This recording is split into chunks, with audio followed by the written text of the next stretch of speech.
మన inner peace YouTube ఛానల్లో awareness ఎరుక జాగృతి సెషన్స్లో ఈరోజు ఎపిసోడ్కి మీ అందరికీ స్వాగతం అండి. మనం లాస్ట్ ఎపిసోడ్లో చాలా వండర్ఫుల్ థింగ్స్ని డిస్కస్ చేశామని చెప్పొచ్చు. బుద్ధుడు జాగృతి గురించి ఎంత అద్భుతంగా చెప్పారో తెలుసుకున్నాం.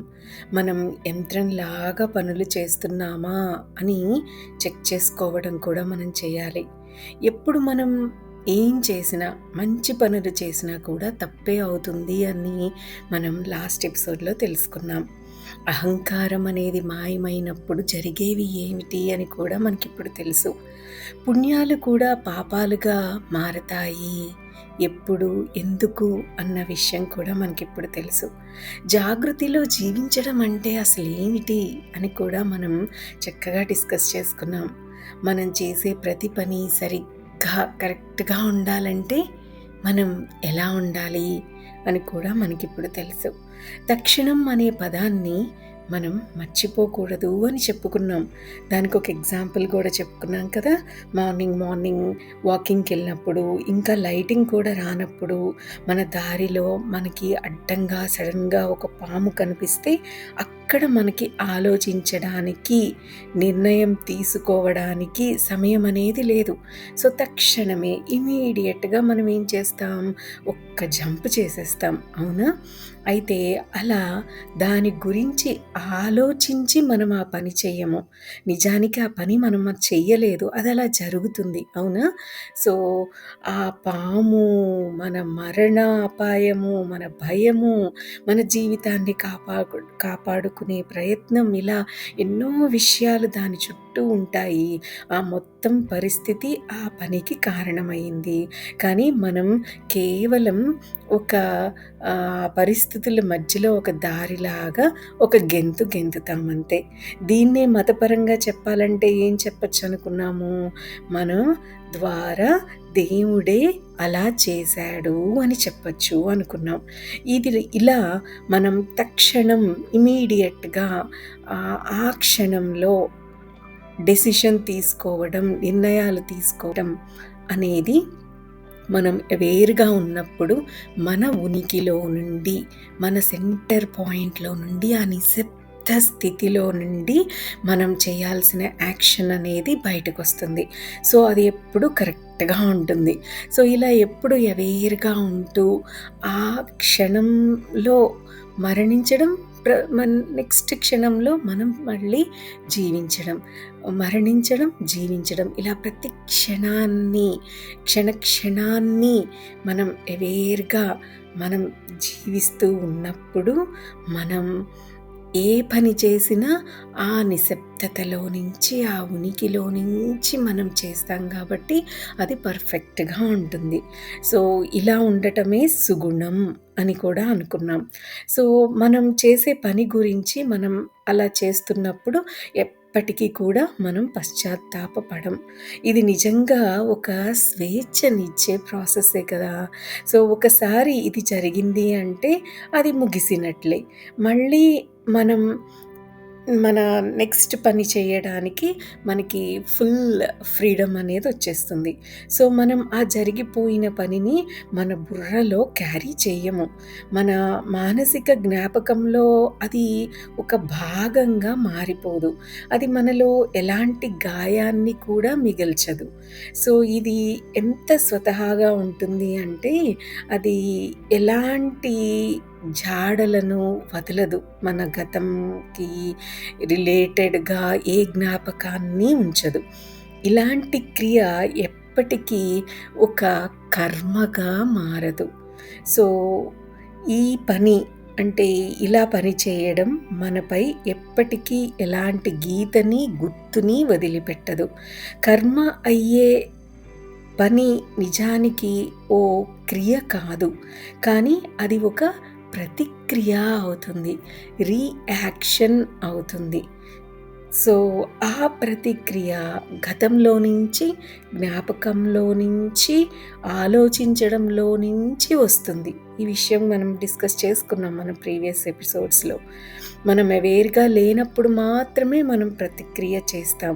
ఎందుకు అంటే అవేర్‌గా లేనప్పుడు మన గతంలో నుంచి, జ్ఞాపకాల్లో నుంచి, ఆలోచించడంలో నుంచి మనం ఆ పని చేస్తాం గాబట్టి.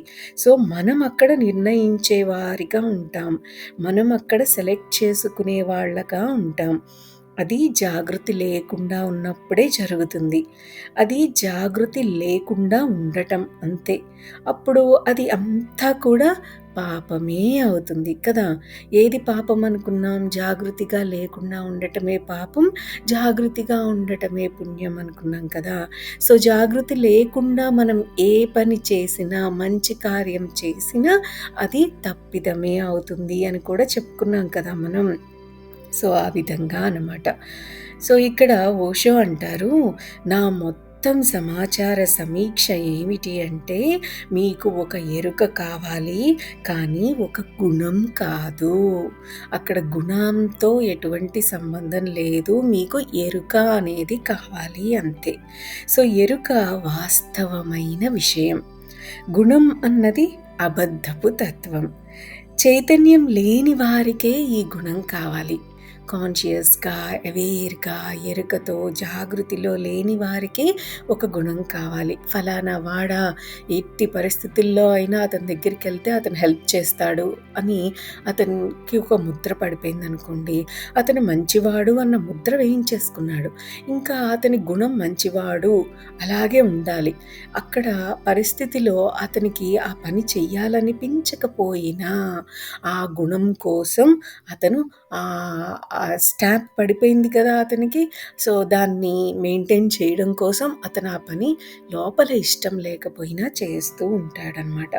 సో, ఇలా గుణం అనేది ఒక అబద్ధపు తత్వం.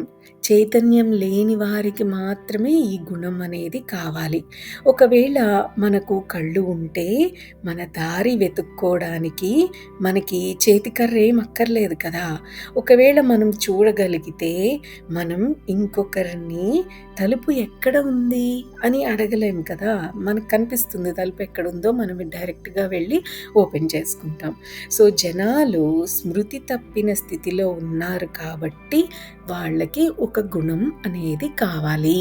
అవేర్‌గా లేరు కాబట్టి వాళ్ళకొక గుణం కావాలి.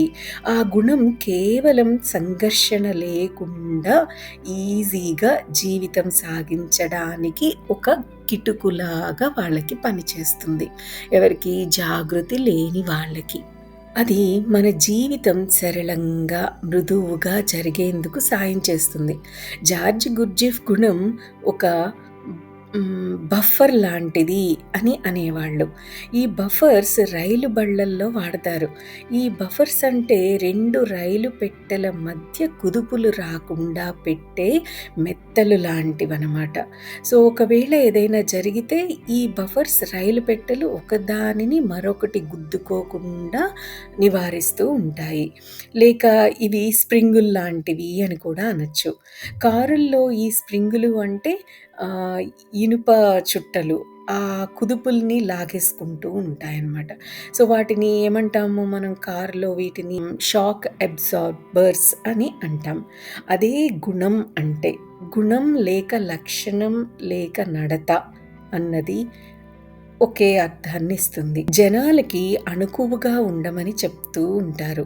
ఒకవేళ మనం నమ్రతగా ఎలా ఉండాలో నేర్చుకుంటే అది ఒక గుణం. అవునా? ఒక ఈ షాక్ అబ్జార్బర్స్ లాంటివి అనమాట. సో, ఎలా నమ్రతగా ఉండాలో నేర్చుకోవడం ద్వారా మనం అవతల వారి అహంకారాన్ని ఎదిరించి మనల్ని మనం రక్షించుకుంటాం. సో, వారు మనల్ని అంత ఎక్కువగా, మిక్కిలిగా గాయపరచలేరు. మనం ఒక అణకువ గల మనిషి. ఒకవేళ మనం అహంకారి అయితే మనం మళ్ళీ మళ్ళీ గాయపడే తీరుతూ ఉంటాము. అహంకారం మిక్కిలి సున్నితం. అందుకని మనం మన అహంకారాన్ని నమ్రత యొక్క కంబళితో కప్పుతూ ఉంటామనమాట. సో, ఈ నమ్రత అణుకువు అనేది మనం మన అహంకారాన్ని కప్పడానికి మనకి హెల్ప్ చేస్తూ ఉంటుంది. అది మనకొక రకమైన ఈజీనెస్‌ని ఇస్తూ ఉంటుంది. కానీ అది మనల్ని రూపాంతరం అయితే చెయ్యదు.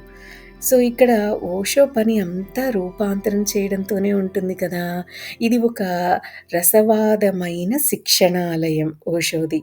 సో, మనందరం కూడా అపస్మారకంలో నుంచి చైతన్యంలోకి అంటే ఎరుకలోకి అంటే చీకట్లో నుంచి వెలుతురిలోకి రూపాంతరం చెందాలి అని ఓషో కోరిక. సో, ఓషో ఏమంటారంటే, "నేను మీకు నడతని, గుణాన్ని ఇవ్వలేను. నేను మీకు అంతర్దృష్టిని, జాగృతిని మాత్రమే ఇవ్వగలను" అని. ఆయన అంటారు, "నా చేత ఇవ్వబడిన ఓ నమూనా ప్రకారం కానీ, లేక సంఘం, చర్చి, గుళ్ళో, ప్రభుత్వ నియమాల ప్రకారం గాని కాకుండా, మీరు క్షణక్షణం జీవించాలని నేననుకుంటున్నాను. మీ సొంత చిన్న దీపమైన జాగృతి ప్రకారం మీ యొక్క సొంత ఎరుకతో మీరు జీవించాలని నేను అనుకుంటున్నాను" అంటారు. మనం ప్రతి క్షణం స్పందిస్తూ ఉండాలి. నడత అంటే జీవితం యొక్క అన్ని ప్రశ్నలకు మనకు ఒక రకమైన సిద్ధం చేయబడిన ఆన్సర్ ఉంటుందనమాట. సో, నడతకి. అందుకే ఎప్పుడు ఏ పరిస్థితి వచ్చినా మన ఏదో ఒక ఎగ్జాంపుల్ ప్రకారం మనం స్పందిస్తూ ఉంటాం. సిద్ధం చేయబడిన జవాబుల ప్రకారం మనం స్పందిస్తాం కాబట్టి అది నిజమైన స్పందన కాదు. అది కేవలం ఒక ప్రతిక్రియ. ఒకవేళ మనకలా సిద్ధం చేయబడిన జవాబులు ఏమీ మన బుర్రలో లేకపోతే, మన గతమంతా ఖాళీ అయిపోయి ఉంటే, అప్పుడు మనం ఆ క్షణంలో స్పందిస్తాం. నిజంగా స్పందిస్తాం. అవునా? సో, మనకలా జాగృతి లేనప్పుడు గతం తాలూకా అలా సిద్ధం చేయబడిన జవాబుల ప్రకారం స్పందిస్తూ ఉంటున్నాము అంటే అది ఒక ప్రతిక్రియ. సో, గుణానికి ప్రాధాన్యత ఇచ్చే మనిషి ప్రతిక్రియ చేస్తాడు. ఎరుకతో ఉన్న వ్యక్తి చక్కగా స్పందిస్తాడు. అతను ఆ పరిస్థితిని అర్థం చేసుకొని వాస్తవంగా ఎలా ఉంటే అలా ప్రతిబింబిస్తాడు.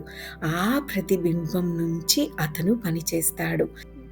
నడత గుణం గల మనిషి యాంత్రికంగా ఉంటాడు. మరబొమ్మలా పనిచేస్తాడు. అతని మనసులో ఓ కంప్యూటర్ ఉంటుంది. దాంట్లో మొత్తం సమాచారం ఉంటుంది. అతన్నేమైనా అడగండి, అతని కంప్యూటర్‌లో నుంచి సిద్ధంగా ఉన్న జవాబులు దొర్లి బయటకొస్తాయి. ఎరుకుతో ఉన్న మనిషి కేవలం ఆ క్షణంలో పనిచేస్తాడు. మరి దీని గురించి మరింత ఎక్కువగా మనం నెక్స్ట్ ఎపిసోడ్‌లో డిస్కస్ చేద్దాం. అయితే ఎరుకతో ఉండటాన్ని మాత్రం ప్రాక్టీస్ చేయడం అస్సలు ఆపొద్దు. ప్రతి క్షణం ఎరుకతో ఉండండి. దట్స్ ఆల్ ఫర్ టుడే అండి. Have a great day. Thank you. Thank you. Thank you.